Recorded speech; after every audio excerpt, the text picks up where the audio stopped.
Well, welcome back to another episode of Frankly Speaking. Thanks again for joining us on this kind of hazy September day a little bit. It's been one of those, yeah. We've had a hot streak, and then we had some pretty mild weather. So it's been a little bit of variety this summer. So I'm sure the water people are wondering what's going on with water consumption, because this is a time of year where you get a little bit of sort of surges, fall forward, fall back.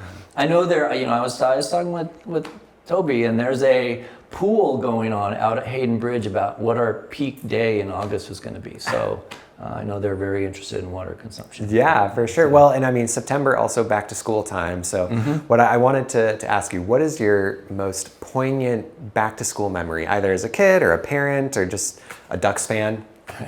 Yeah, well, it was always when you're a kid, I think you kind of look forward to school from the sense of seeing your friends. Yeah. When I was in school, particularly when I was younger in school, you didn't have all the social media connections that you have now. And so going back to school was a chance to reunite with friends that maybe you hadn't seen in a few months, and who's going to be in what homeroom class, and all that kind of thing. And so I think that's always kind of a good memory for me. And then in particular, I used to have to ride my bike to school, and so being able to ride your bike to school and sort of reunite was probably a very pleasant memory that I have. Yeah. Well, I don't have any memories as a parent yet, but I'm sure that at some point I'll be taking my little one. But yeah, so one of the big pieces of news here that we haven't talked about since it occurred is your transition. So we're sitting here in the general manager's office. Congrats on announcing your retirement coming up. First of all, what's that timeline? Well, it's a little bit flexible. So I wanted to give the board an opportunity to go through the recruitment process, the onboarding process. It's going to take probably at least 6 to 8 months to go through that process. Deidre Williams is working with the board. Obviously, it's a board decision, but there's a lot of pieces and processes involved in that. And then once the selection is made, there's usually some kind of transition period depending on where the person is coming from and notice they might have to provide. So I didn't give a specific date because I wanted to give the commissioners a little bit of flexibility. I'm expecting sometime late first quarter or second quarter of 2026, which kind of aligns with that. But a little bit of flexibility built in just to give the organization and the commissioners a chance to get to it, not wait too long, but not feel like they have to cut corners in the recruitment process. Yeah. Well, and so why is now, or now-ish, the next year or so, why is now a good time for this kind of transition? Well, I think it's good for me or for the organization. Both. So I think for me, a lot about the transition is a recognition that one of the only truly limited resources we have is time. Yeah. And I really have the opportunity over the next several years to spend time visiting grandkids and traveling, spending time doing things outdoors with my wife, and just really allocating more time to that. So everything from just activities to just really family related. I think a lot of that's important for me. From the organization, I think it's a really good chance to kind of see where the organization is at. We developed a strategy in 2017. It was a 10-year strategy, so it went 2018 through 2028. We've made a lot of good progress through that, but it's also an opportunity to kind of take a step back and say what's next for the organization. And I fully expect that the executive team, who will have a good feel for where we are, can work with a new general manager on how do we now go to the next step. I think you will always as an organization be evolving, so I don't think that process ever ends. But I think it's a really good time for the organization to sort of latch onto that opportunity and run with it. Yeah, and just recently you've been working on, from what I see, setting up some systems to really facilitate some continuity through the transition period and then help the new GM, like the EWEB business management system. Can you talk a little bit maybe how that will help us moving forward? Yeah, I think that whenever you have a business management system, what you're trying to do is to create a foundation for the organization to learn and evolve and continue to grow. And there's a little bit of a continuity piece to that, but there's also just setting up the organization, and really in particular the people of the organization, with something that they can latch onto and leverage and go forward with. It's not as much about the specifics of the tool as it is, how do we find ways to work together? How do we find ways to develop common understanding of issues, including issues that I've been close to? So one of the things that's important in any kind of transition from my perspective is I want to make sure that while everybody doesn't always agree and people don't, I'm not saying that my knowledge is any different than others, but I think the continuity of that and the ability to understand that can only make the organization better going forward. And a system kind of helps facilitate that. It provides a catalyst to be able to kind of leverage. But it's not as much about the system as it is about how we use the system, how we create interactions across the organization. Some of the things that actually people have said they'd like to see more of, which is kind of more cross-divisional collaboration. So it's an opportunity to I think, improve some of those things. It's also a recognition that we have a lot of core work that we do, and let's make sure that we're leveraging continuous improvement to maintain and improve those. Look at some of the challenges we have on the energy side and also the resiliency side. And so it's a way to continue and improve on what we've started, and a chance to really get better at it. Yeah.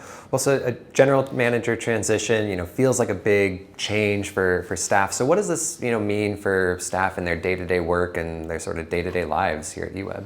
I think there's so many things that we do that are just fundamental. So I think everybody in their job has certain things that they feel like they know really well. They're the experts, there's a continuation of that should and will continue.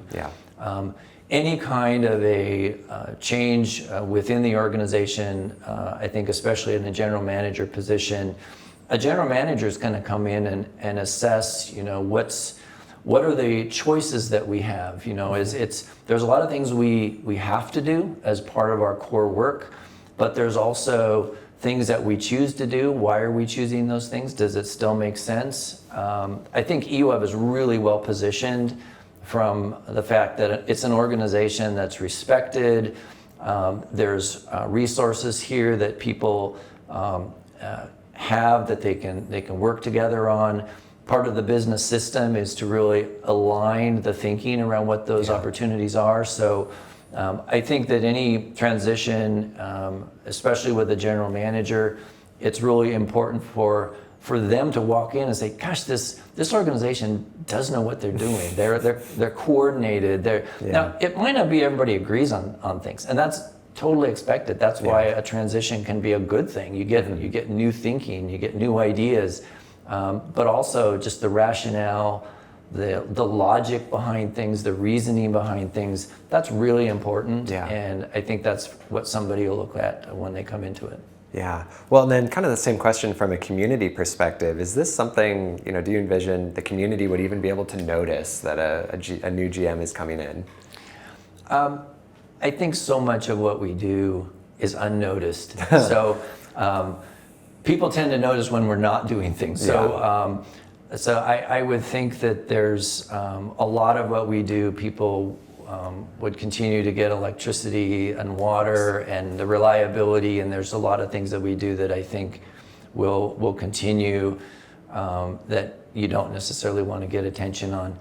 I think when people start to look at where the future is, where the organization can go, there could be some people who notice the direction is shifting or migrating. I wouldn't think it's going to be some student body left. All of a sudden there's a massive sort of shift, because I think what we're doing is fundamentally sound strategically. But I also think that a new person is going to bring new perspectives and new ideas and new ways to interact with the public, for example. So I think that that's actually a bigger part of this job than in some organizations, because we are a municipally owned public utility. The role of the general manager in representing the organization to the public is a little bigger than some organizations, and that's going to be different. Yeah. Well, you mentioned timeline of late first quarter, early second quarter. It probably feels short to you to accomplish all the things you want to get done. So what are you going to be focusing on between now and then? Well, there's so many things that the organization is involved in. I don't know if I would call it necessarily a career bucket list. You did bring up the business system, understanding the strategy of the organization, making sure that we have good continuity there. I think that's really important. We also have a lot of things going on from a potential transfer, realignment of the McKenzie territory. We have a lot of decisions to make in the next steps of a second water treatment plant. I mean, there's the Lieberg decommissioning action plan. There's a lot of things going on at Carmen. There's reservoir work. I mean, these are all things that I think are important to the organization. Things that I'll be working on with staff. So there's just a lot of things. We have another emergency water site that's being open to the public and introduced to the public here in a few weeks. So there's a lot of things going on. I kind of have my own list, and then there's always this, hey, can you get to this before you leave kind of list. So I'm not expecting to have a lot of idle time in the next 6 to 8 months. That'll come after. Yeah, and for anyone who's curious, emergency water station opening September 27 at Kennedy Middle School. So yeah, as you look back at the last month or two, what's a team or an individual that you want to give some kudos to? That's a really good question. The generation team that's been particularly involved with Carmen, I think that's one that comes to mind. Also, we introduced some new functionality with EES and the customer portal. I think there's some really good work going on there. A lot of the groups that I continue to mention, a lot of work in the communications field. This is when you have so many projects going on. You and your team and Jen and others interacting with the public in so many different ways. And then our facilities maintenance people. One of the things that came up at a recent board meeting was one of the commissioners mentioned how good our facilities how well they're taken care of, how good they look across the organization. I think you see that in our remote sites, you see it here. So the facilities team, the maintenance team for that, I think is a group. Fleet. I mean, I could go down. There's something like 60 departments, and so each in their own way, I think, does a phenomenal job. And so I didn't really answer your question about one. So I know that's coming up. I'll give that more thought next time. Lots of teams to thank, always. Yes. Yeah. Well, thanks again for another episode here, and until next time, we'll see you. Yeah. Thanks, everybody. Appreciate it.